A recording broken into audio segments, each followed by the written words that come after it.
പത്തനംമാറ്റിൻ്റെ ഒരു അടിപൊളി എപ്പിസോഡിലേക്ക് എല്ലാവർക്കും സ്വാഗതം. അങ്ങനെ നമ്മൾ അനന്തപുരിയിലാണെങ്കിൽ നമ്മൾ നയനയെ കൊല്ലാൻ വേണ്ടിയൊക്കെ ഒരു പാമ്പിനെ കൊണ്ടുവന്നത്. ആ പാമ്പ് തിരിച്ച് ജലജയെ തന്നെ കടിക്കുന്നുണ്ടായിരുന്നല്ലോ. ആ സമയത്ത് നമ്മൾ ജലജയാണെങ്കിൽ അയ്യോ പാമ്പ് കടിച്ചെന്നൊക്കെ പറഞ്ഞിട്ട് വിളിച്ചുകൊണ്ടിരിക്കുന്നുണ്ട് കേട്ടോ. ആ സമയത്ത് നമ്മൾ ദേവ്യാനി ചോദിക്കുന്നുണ്ട്, നീ കുറേ നേരം ആയല്ലോ പാമ്പേ എന്നും പറഞ്ഞുകൊണ്ട് നടക്കുന്നില്ല, എന്താ സംഭവം എന്നൊക്കെ ചോദിക്കുന്നുണ്ട് കേട്ടോ. അപ്പോൾ നേരത്തെ കാലിൽ പൂ വീണപ്പോഴും ഇതണക്ക് പാമ്പ് കടിച്ചെന്ന് പറഞ്ഞാണല്ലോ കിടന്ന് വിളിച്ചുകൊണ്ടിരിക്കുന്നത് എന്നൊക്കെ ഇങ്ങനെ ദേവ്യാനി ചോദിക്കുന്നുണ്ട് കേട്ടോ. അപ്പോഴത്തേക്കാണല്ലോ നമ്മൾ ജലജ വീണ്ടും പറയുന്നുണ്ട്, എൻ്റെ കാലിൽ പാമ്പ് എന്നൊക്കെ പറയുമ്പോഴും ആരും അങ്ങോട്ട് വിശ്വസിക്കുന്നില്ല. അപ്പോൾ എല്ലാവരും പറയുന്നുണ്ട് ഇവിടെ ഇപ്പം എങ്ങനെ പാമ്പ് വരാനൊക്കെ ആണെന്നൊക്കെ എല്ലാവരും ഒക്കെ ചോദിക്കുന്നുണ്ട് കേട്ടോ. അപ്പോൾ ആ സമയത്ത് നമ്മളുടെ ജലജയാണെങ്കിൽ കാലും ഒക്കെ കാണിച്ചു കൊടുക്കുന്നുണ്ട്. അങ്ങനെ ആ ചോരയൊക്കെ കാണുന്ന സമയത്താണെങ്കിൽ എല്ലാവരും വിശ്വസിക്കുന്നുണ്ട് അങ്ങനെ പാമ്പ് കടിച്ചെന്നൊക്കെ. അങ്ങനെ പിന്നെ നമ്മൾ അഭി പറയുന്നുണ്ട്, ആരെങ്കിലും ഒന്ന് പെട്ടെന്ന് വാ, എന്തായാലും അമ്മയെ ഹോസ്പിറ്റലിൽ കൊണ്ടുപോകണം എന്നൊക്കെ പറയുന്ന സമയത്ത് നമ്മൾ അജയനാണെങ്കിൽ പോകുന്നുണ്ട് കേട്ടോ ഒരു ഹോസ്പിറ്റലിലേക്ക്. അങ്ങനെ നമ്മൾ ജലജ വണ്ടിയിലിരുന്ന് പറയുന്നുണ്ട്, എന്നെ കടിച്ചത് മൂർഖനാണെന്നൊക്കെ പറയുന്ന സമയത്ത് നമ്മൾ അജയൻ ചോദിക്കുന്നുണ്ട്, അതെങ്ങനെ നിനക്ക് ഇത്ര കറക്റ്റായിട്ട് അറിയാൻ പറ്റും മൂർഖനാ നിന്നെ കടിച്ചത്, വല്ല പാമ്പാണെങ്കിലോ?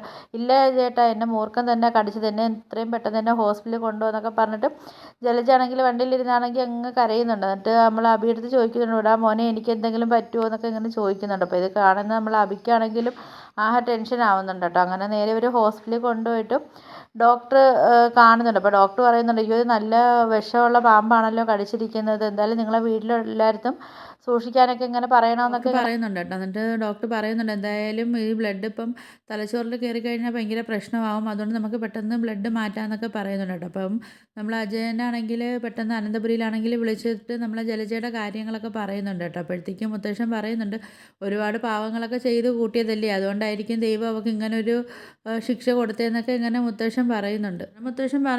എന്തായാലും ഇവിടെ ഇത്രയും പേര് നിൽക്കുന്ന സമയത്തും ആരും കാണാതെ അവളെ മാത്രം വന്ന് പാമ്പ് കൊത്തിയിട്ട് പോവുമല്ലോ, അപ്പോൾ അവൾക്ക് ദൈവം കൊടുത്ത ശിക്ഷ തന്നെ ആയിരിക്കും എന്ന് പറയുന്നുണ്ട് കേട്ടോ. ആ സമയത്ത് നമ്മൾ നന്ദു പറയുന്നുണ്ട്, എന്തായാലും മുത്തശ്ശൻ ഇവിടെ കാടോ കാര്യങ്ങളോ ഒന്നുമില്ല, പിന്നെ ഇവിടെ ഇങ്ങനെ പാമ്പ് വരാൻ, ഇതിപ്പം വേറെ എന്തോ ഒരു ദുരൂഹത ഇവരെ മനസ്സിലൊക്കെ ഉണ്ടെന്നൊക്കെ ഇങ്ങനെ പറയുന്നുണ്ട് കേട്ടോ. അപ്പോഴത്തേക്ക് നമ്മൾ നയനെ ആദർശം പറയുന്നുണ്ട്, ഇനി പാമ്പ് തന്നെ ആയിരിക്കുമോ അതോ വേറെ എന്തെങ്കിലും കൊത്തിയതാണോ എന്ന് പറയുന്ന സമയത്ത് പറയുന്നുണ്ട്, എല്ലാം അത് പാമ്പ് തന്നെ കടിച്ചതാണെന്നൊക്കെ ഇങ്ങനെ പറയുന്നുണ്ട്. അങ്ങനെ മുത്തശ്ശൻ പറയുന്നുണ്ട്, എന്തായാലും എല്ലാവരും സൂക്ഷിക്കുക, ഇവിടെ പാമ്പ് ഉണ്ട്, അപ്പം ആരും അങ്ങോട്ടും ഇങ്ങോട്ടും എവിടെയും പോകണ്ട, എല്ലാവരും കാണുന്ന സ്ഥലത്ത് തന്നെ നിൽക്കാനൊക്കെ ഇങ്ങനെ പറയുന്നുണ്ട് കേട്ടോ. അപ്പോൾ ആ സമയത്ത് നമ്മൾ നന്ദി പറയുന്നുണ്ട്, എന്തായാലും എൻ്റെ അറിവിൽ ഒരാളുണ്ട് മുത്തശ്ശ പാമ്പ് പിടിക്കുന്നത്, അപ്പോൾ നമുക്ക് അയാളെ വിളിച്ച് അങ്ങനെ പാമ്പൊക്കെ പിടിച്ചുകൊണ്ടൊക്കെ പോയിട്ടുണ്ട് കേട്ടോ. ആ സമയത്ത് നമ്മൾ ജാനകി പറയുന്നുണ്ട്, എന്തായാലും നമുക്ക് ഹോസ്പിറ്റലിലോട്ട് പോകണ്ടേ, ജലജയ്ക്ക് ഇപ്പോൾ ഇത്രയ്ക്ക് ഇങ്ങനെ ഒരു അവസ്ഥ ഇരിക്കുന്ന സമയത്ത് നമ്മൾ ആരെങ്കിലും ഹോസ്പിറ്റലിലോട്ടൊക്കെ പോകണ്ടേ എന്നൊക്കെ പറയുന്നുണ്ട് കേട്ടോ. എന്തായാലും ഇത്രയ്ക്ക് സീരിയസ് ആണല്ലോ എന്നൊക്കെ ഇങ്ങനെ പറയുന്നുണ്ട്. അങ്ങനെ അവർ നേരെ ഹോസ്പിറ്റലിലോട്ടൊക്കെ പോവുകയാണ്. അങ്ങനെ ഡോക്ടറാണെങ്കിൽ ജലജയെടുത്ത് പറയുന്നുണ്ട് കേട്ടോ, നല്ല രീതിയിൽ ശരീരത്ത്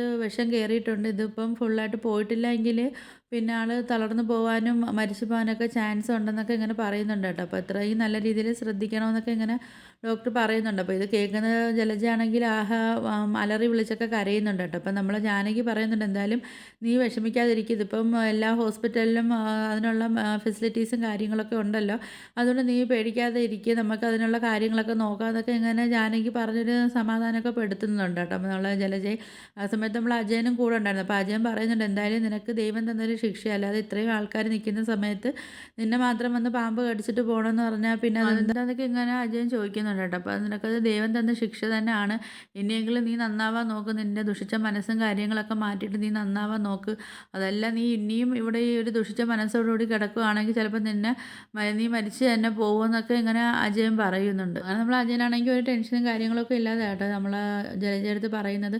ഇത് കേൾക്കുന്ന സമയത്ത് തന്നെയാണെങ്കിൽ നമ്മളെ ജലജയുടെ പകുതി ജീവനോളം പോയിട്ടുണ്ട് കേട്ടോ. അപ്പോൾ നിങ്ങൾക്ക് എൻ്റെ വീഡിയോസൊക്കെ ഇഷ്ടപ്പെടുകയാണെങ്കിൽ ഒന്ന് ലൈക്ക് ചെയ്ത് ഷെയർ ചെയ്ത് സബ്സ്ക്രൈബ് ചെയ്ത് ബെല്ലൈക്കൺ എനേബിൾ ചെയ്ത് ഒന്ന് സപ്പോർട്ട് ചെയ്യണേ.